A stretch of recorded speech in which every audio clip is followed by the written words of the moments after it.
Leonardo da Vinci, famous painter during the Renaissance era, was born in Vinci, Italy in 1452.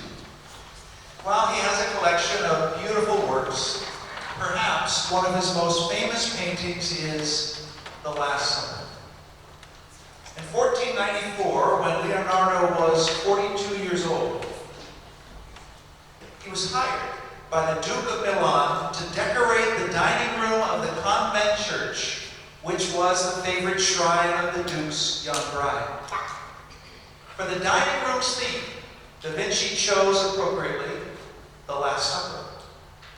However, instead of doing a faithful reproduction of the original scene, as it had taken place in first century Palestine, Da Vinci chose to reproduce the scene as if it had taken place in 15th century Italy, using what he considered the most dramatic moment of the Last Supper, when Jesus, imagine him at the very center of the table, reveals to the apostles that one of them will betray him.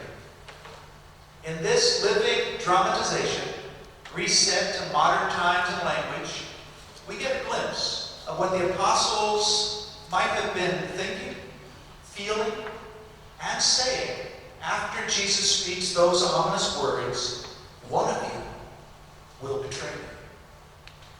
And so, without further ado, we present to you a living portrait of the Last Supper, originally written by Ernest K. Aworian and adapted by Teresa Schmidt.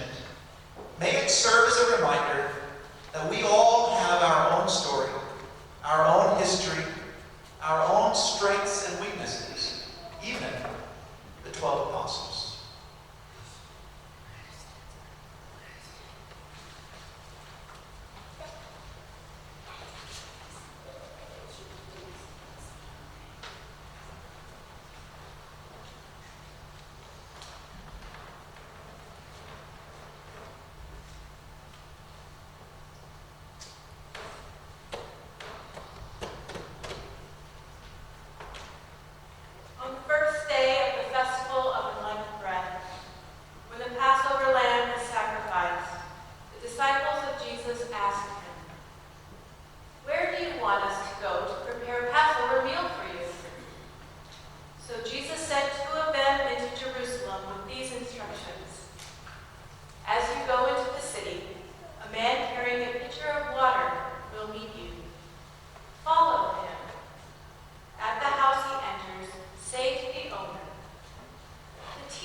Greatly distressed, each one asked in turn, "Am I the one?"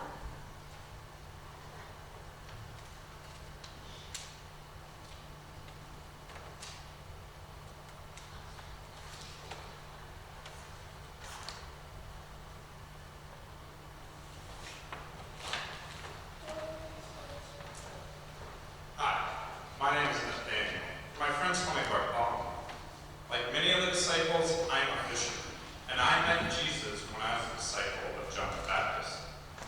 My friend Philip, he came to me and he said, "We have found the one whom Moses and the prophets called Jesus of Nazareth, the son of Joseph."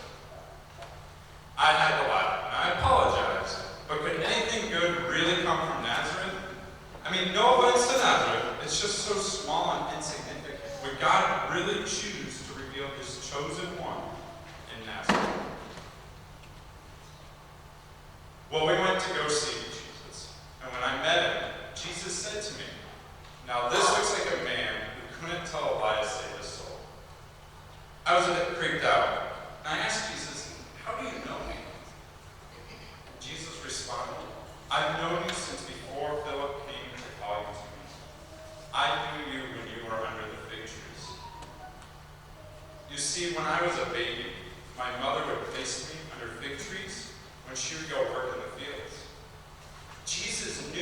about me that I don't remember, maybe even since the day I was born. I knew at this point that he was the chosen one, and I told Jesus, "You are God's chosen son and the King of Israel." Since that day, I have been a disciple and one of the chosen apostles of Jesus Christ. Yet now, at this special supper, Jesus tells us one of us will betray him. How could one of his best friends be a traitor and betray him? And it makes me ask, could it be me? Am I the one?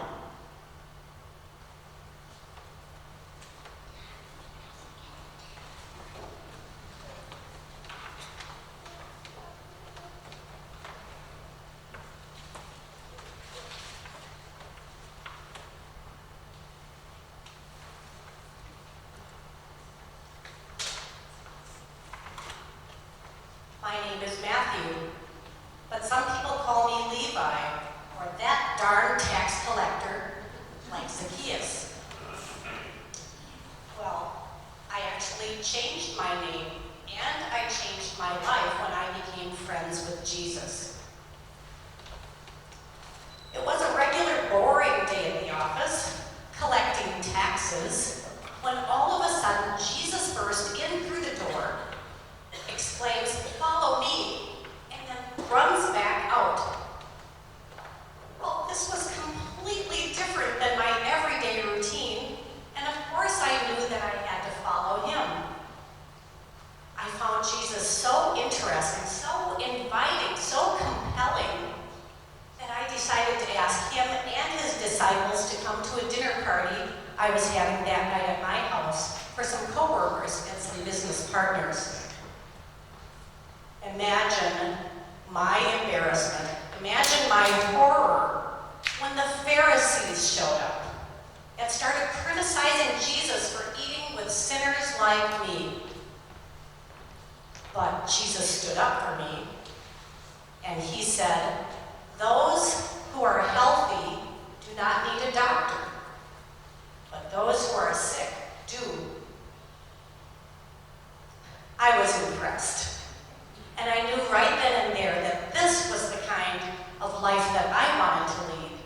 This was the kind of person that I wanted to be. And so I started to do my research right away. I studied the scriptures carefully. I started listening to Jesus' sermons. And then I repented, and I followed him. I know now that Jesus is the Messiah, God's anointed, the very one the prophets talked to us about. In fact, I plan to write a paper to prove it, using our sacred writings and taking notes from Jesus' Sermon on the Mountain in Galilee 3 years ago. I was so excited to bring a new gospel. I was so excited to spread the good news to everyone in the world. And then Jesus delivers this bad news, that one of us will betray him. I feel like my past is coming back to haunt me. Will the others suspect me because I used to be a tax collector for Rome? Worse yet, do I even trust myself?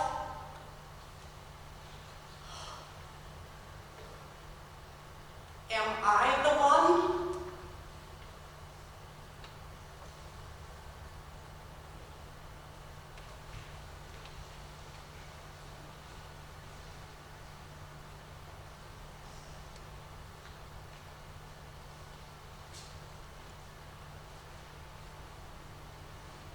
My name is James, the son of Alphaeus.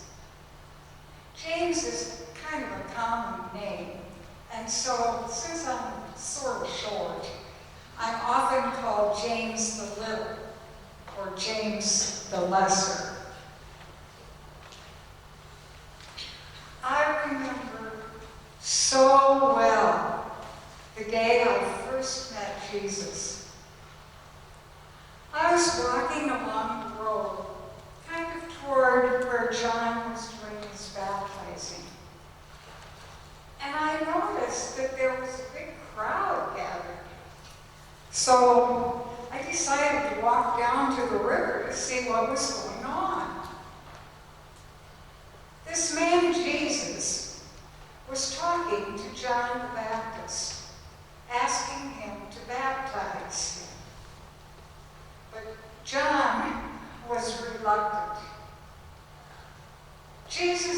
insisted, though. And when John had finished baptizing Jesus, I swear the sky opened and the Holy Spirit, in the form of a dove, came swooping down to Jesus. The whole crowd heard a voice from heaven saying, "This is my beloved Son, with whom I am well pleased." Wow.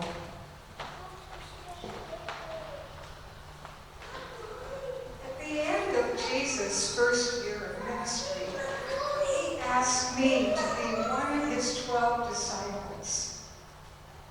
From then on, we were the best of friends, walking together, talking together, praying together, and I was trying to learn all I could about this man Jesus and his heavenly Father.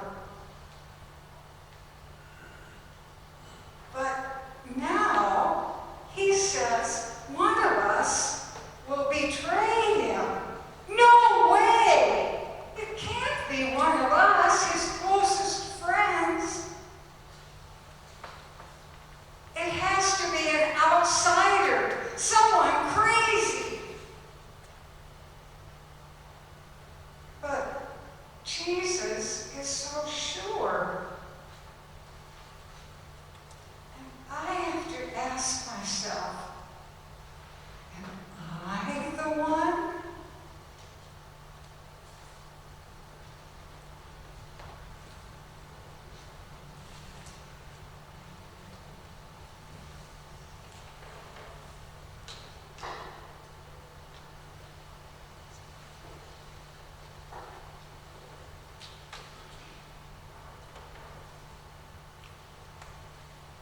My name is James, and I am one of Jesus' 12 chosen apostles. My brother John and I were ordinary fishermen before Jesus found us mending our nets with our dad Zebedee down by the Sea of Galilee almost 3 years ago. I always knew we were meant for more than that, and sure enough, Jesus asked us to be his disciples, even one of his hand-picked 12 apostles. Our mother, Sloane, was so proud of us, but she wanted to make sure we got the recognition that we deserved. So on our way to Jerusalem, we asked Jesus, "Teacher, grant us to sit at your right and your left hand when you come into your kingdom." He said, "You don't know what you're talking about. Are you really able to drink the cup that I am to drink, or be baptized with the baptism with which I am baptized?" I was a little unsure by what he meant, but we answered, "Of course." He looked at us sadly and said, even though we would be following in his footsteps, he could not have the power to grant us those honors in heaven. The others were a little mad when they heard what we had asked, but Jesus soothed them by saying, "Those who wanted to be first must be the servant of all," and demonstrated his words by washing our feet just before supper. But now I'm really confused because despite all of his promises and his speeches, he's saying one of us will betray him. How can that be? Why would one of us do such a thing?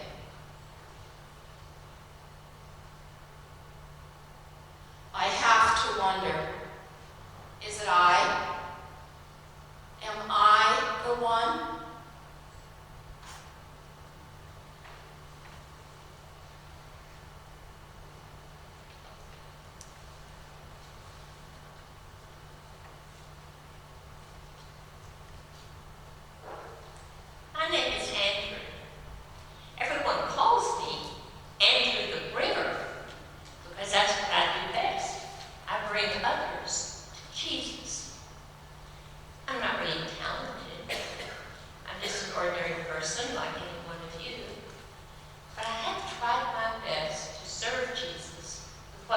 gifts I do have.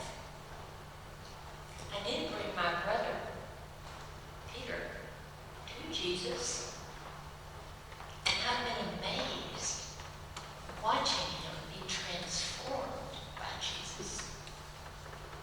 And you've heard of the large crowd of 5,000, right?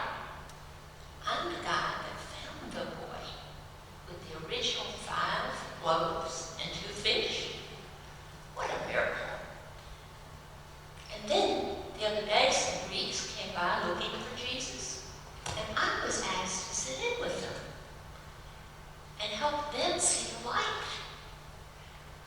It isn't much, but I think Jesus saw something good in me that others don't see, because he picked me to be one of the 12 apostles, and we have been very close since. Now, I'm not one of the inner circle, like Peter, but I have been a good friend and companion to my Lord. And now, what else could I ask for? What greater gift could life give a fisherman like me? And one of us is to betray him? That's unbelievable. How could that be? Who could that be? How could anyone do such a thing and still live with himself afterward? I could never do anything like that. Or could I? Is it even possible? Am I the one?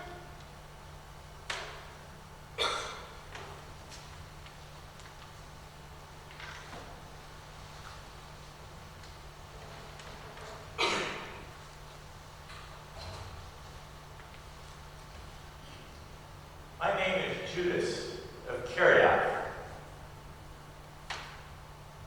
Did you know that I am the only one of this group that is from Judea? The others are all from Galilee. But I am from the village of Carriac in Judea. Whatever. Despite my humble beginnings, the others must have trusted me because they elected me their treasurer. And Jesus definitely believed in me because he made me one of the 12 apostles.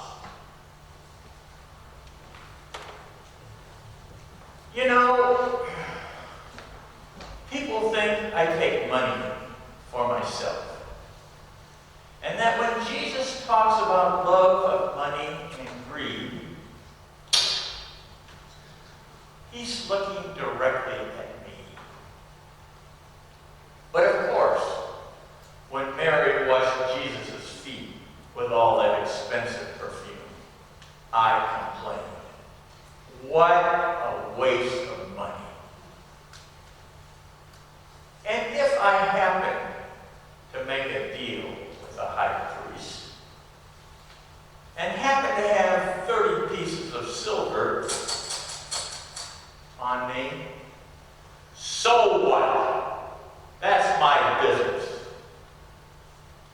I mean, I believe in Jesus, but he's got to do something to prove that he's God's Messiah, and he refuses to make a move.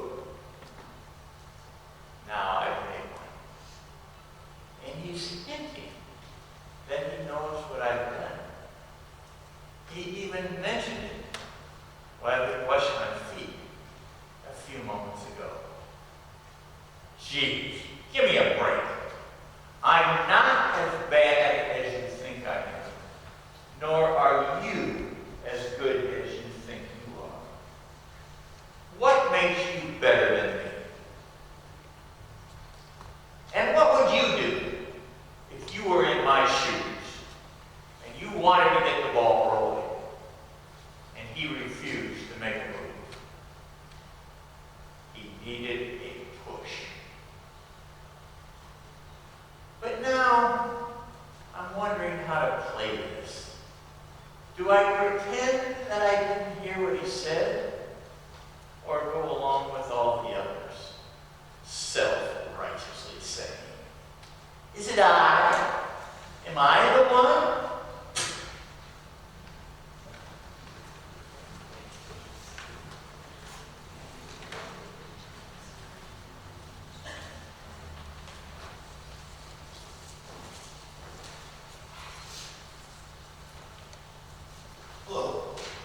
is Philip.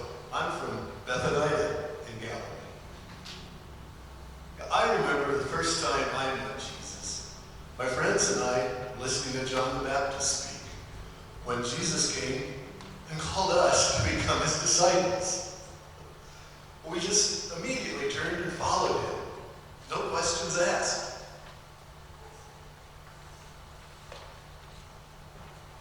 It was so cool to be there with Jesus when he fed the 5,000 with just 5 fish and 2 loaves. I was actually really nervous and asking Jesus and the others, where are we going to find enough to feed everyone? When Andrew came to this young boy and brought him to Jesus with this much.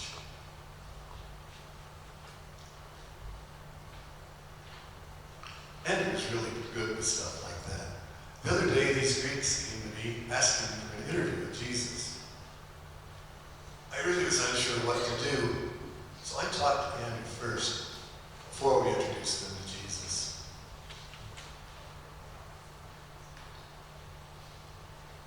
You know, at first I had a hard time understanding what Jesus was saying to us. He told us things like, God is our Heavenly Father, and it just seemed way beyond my understanding. But now, after having listened to him for a long time, I think I understand what Jesus is saying. It's almost like anyone who has met Jesus has pretty much met the Father.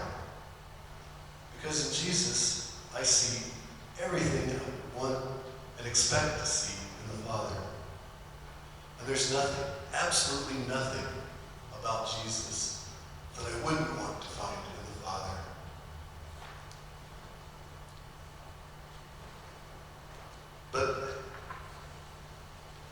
But if that's true, how can there be a traitor in our group like Jesus says? Doesn't he realize that to betray Jesus is also to betray God? Could anyone be so blind? Could I? Am I the one?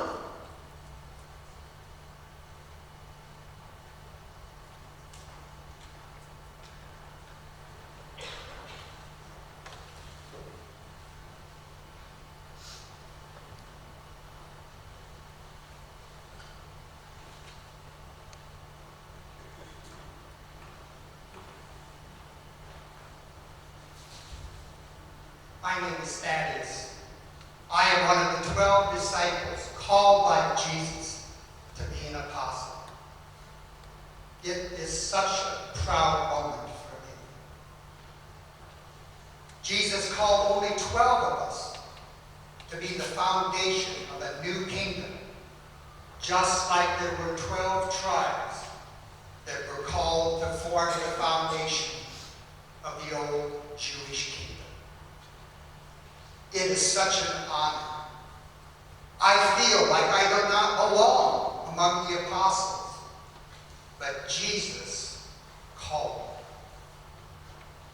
After a night of prayer, Jesus called each of the apostles to him and gave us all authority over demons and the power to heal all kinds of illnesses and diseases. He told us to go out and preach that the kingdom of heaven is here. He warned us to be as wise as snakes and as innocent as doves, because he was sending us out like sheep into a pack of wolves. Jesus said, and I quote, "It is enough for the disciple to be like the teacher, and the servant like the master."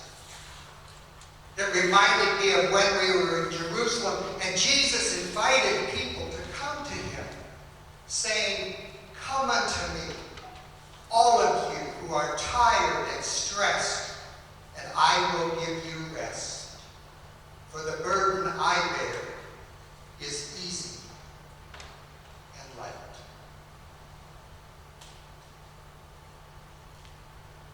But tonight was different. Tonight, Jesus, who was sent into the world to make all of our lives easier, was being forced to bear the weight of the world on his shoulders, knowing that one of us was going to betray him. How could that be? Which one of us could it be? Is it the one we suspect the least? Or maybe, just maybe, before this night is over, all of us will betray him. Philip, Peter, Judas, John, or even me. Is it I? Am I the one?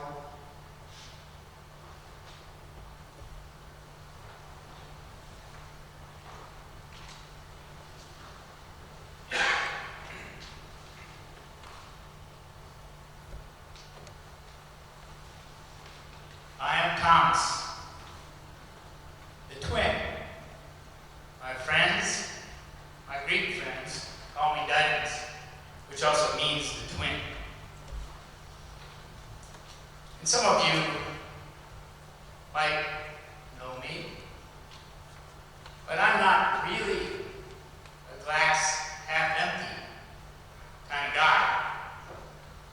I just like to see evidence before I go with the flow.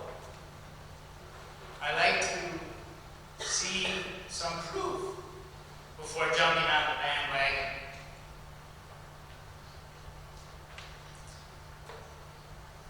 See, it's just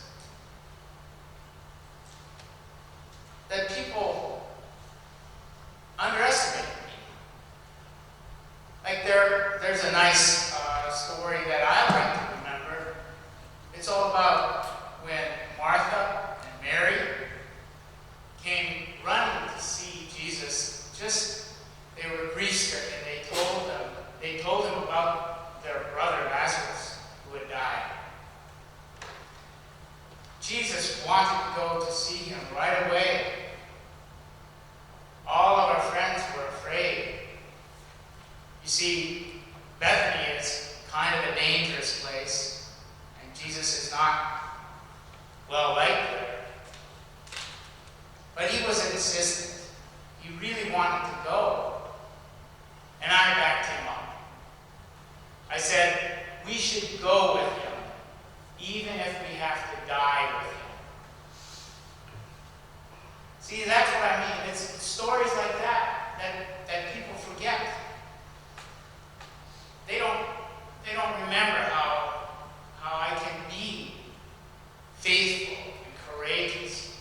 They just like to talk about times when I need a little extra proof before jumping on the bandwagon, or when I ask for a little more reassurance of the kinds of truths that were being told. I think they just forget really how brave and spontaneous I can be. Wow, I remember the times when we just had begun our ministry with Jesus. I was a fisherman, just like my friends. But when Jesus gave his Sermon on the Mount, he really touched our hearts. He made me truly believe that he is the Son of God. I have been with him. I've seen with my eyes. I've seen him calm the winds on the stormy seas of Galilee. I've seen him cure the sick. I've seen him help those with disease. I I've seen him open the eyes of the blind. I've seen him unstop the ears of the deaf. And even the lepers, I've seen him cleanse their skin. And if you have ever experienced, as I have, Jesus preaching the gospel of hope to the poor and downtrodden, there's no one that can lift the spirit of these poor people like he can. He's got to be, and in my heart I know he's the Son of God. But tonight, it's a scary time. There are enemies all around us. He's just trying to help us to serve God. And they want God to serve them. It's a dangerous time. And now, Jesus has told us that there is a traitor among us, his chosen 12, his disciples. How can this be? Even I start to begin to doubt myself. Is it me? Am I the one?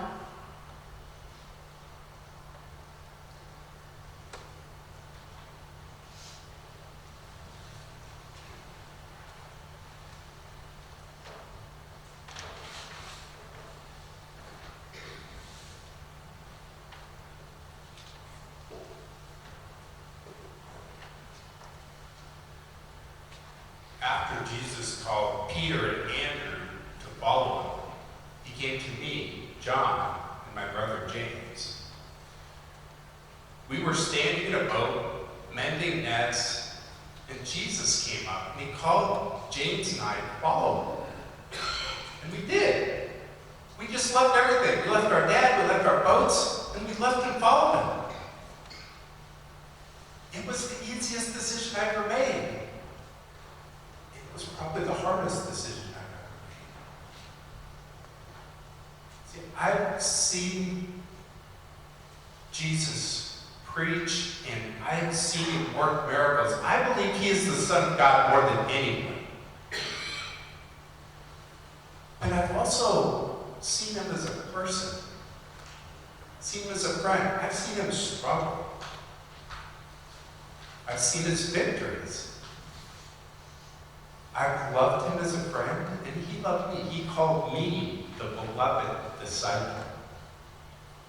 I was there with him on the Mount of Transfiguration, and I saw him in all his glory. He put Peter and I in charge of the Passover celebration tonight because he trusted us, and he considered us his friends. He even told me the story when he was with Nicodemus, and he used these words that I'll never forget. He said, "For God so loved the world that he gave his only begotten Son, that those who believe in him will not die, but will have everlasting life." Someday, I'm going to write a book about my friend Jesus, because I need to write down all these things. I need to capture the miracles that I've seen. I want everyone to read about him. I want everyone to believe in him. I want everyone to believe he is Christ, the Son of God, so that they can have everlasting life with him.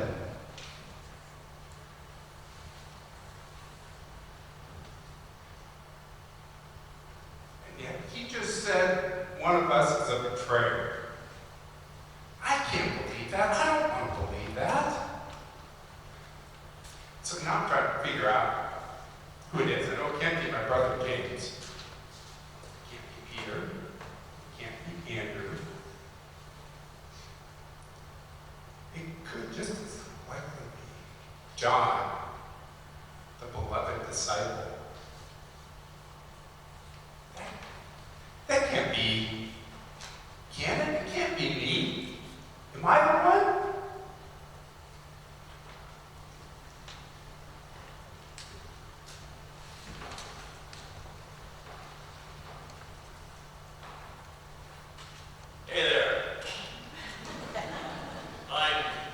Simeon Zelotes, a.k.a. Simon the Zealot.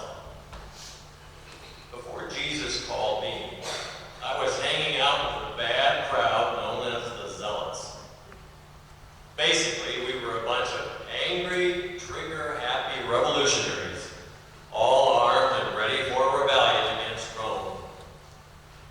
We were all about crushing our enemies and bringing back the paradise that we thought Israel used to be, back when David and Solomon were in charge.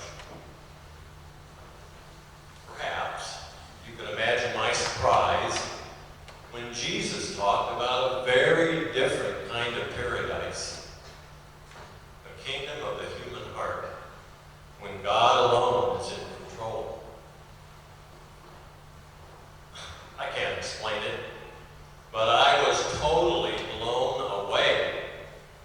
I dropped the zealots like the bad habit they were and pledged my allegiance to Jesus instead. He showed me clearly that the battle for the heart is the only true and lasting conquest. And in turn, I have given him all my loyalty and devotion. Militarily speaking, I guess you could say I've surrendered myself to Jesus, completely and unconditionally. I've raised the white flag and vowed to think the way he thinks, to love as he loves, to obey as he obeys, to serve as he serves, and even to love those he loves.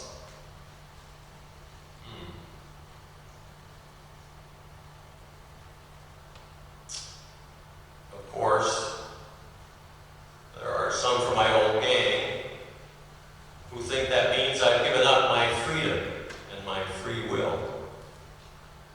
But for the first time in my life, I actually feel free. I'm not afraid of Rome anymore. Yes, Rome may be mighty, but God is almighty.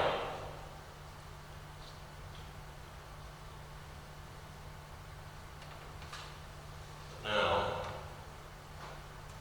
the Master says there is a traitor among us, a deserter, a spiritual Roman, one who will try to take by force what can only be won with love.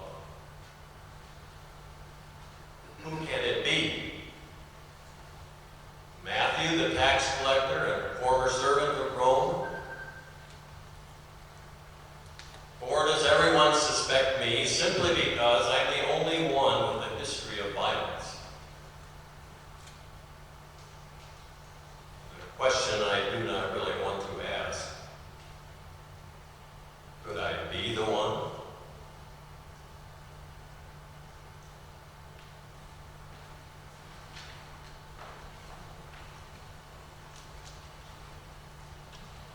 I'm Peter, used to be called Simon, and I'll tell you how we began to follow Jesus. My brother Andrew and I were in the Sea of Galilee fishing, and Jesus walked by and said, "Follow me, and I'll make you fishers of men." So we did. Seemed easy, but a little bit after that, we had been fishing all night long, caught nothing. And Jesus came over in the morning and said, "Hey, you should go a little further out and put your nets over there." I was a little grumpy. Like, what does he know about fishing? And I'm thinking, okay, Master, you're the master, I'll do it. I'll take my boat out, I'll put the nets out. Would you believe what happened? There were fish everywhere. There were so many fish, we had to get in other boats to come take them over. And with all that fish, I should have been happy. But I was so disappointed in myself for not trusting my Lord. I just went down on one knee. I'm like, "Lord, leave me alone. I'm not worthy. I'm a sinner." You know what he said? He just smiled and said, "I'll make you fishers of men." So it got a little better after that. He renamed me Peter.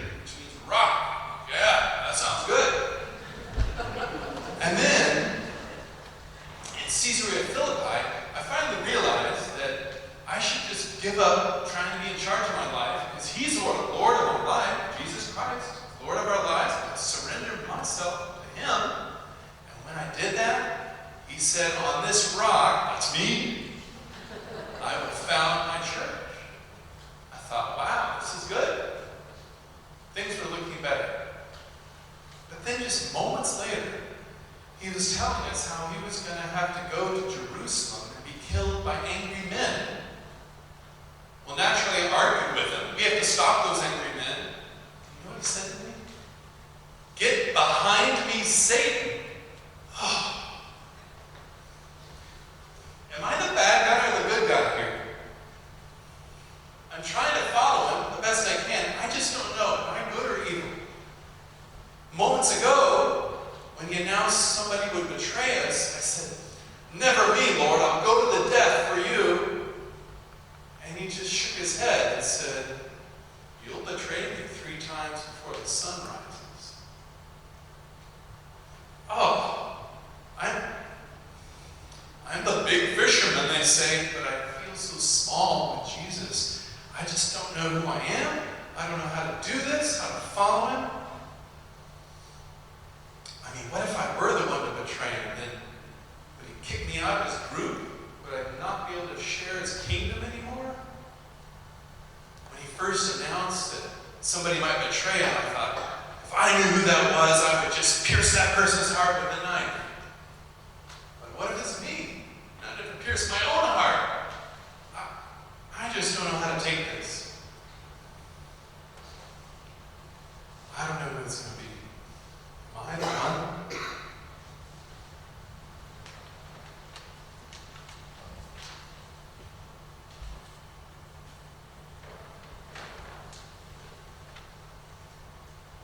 Let's give it up for the disciples.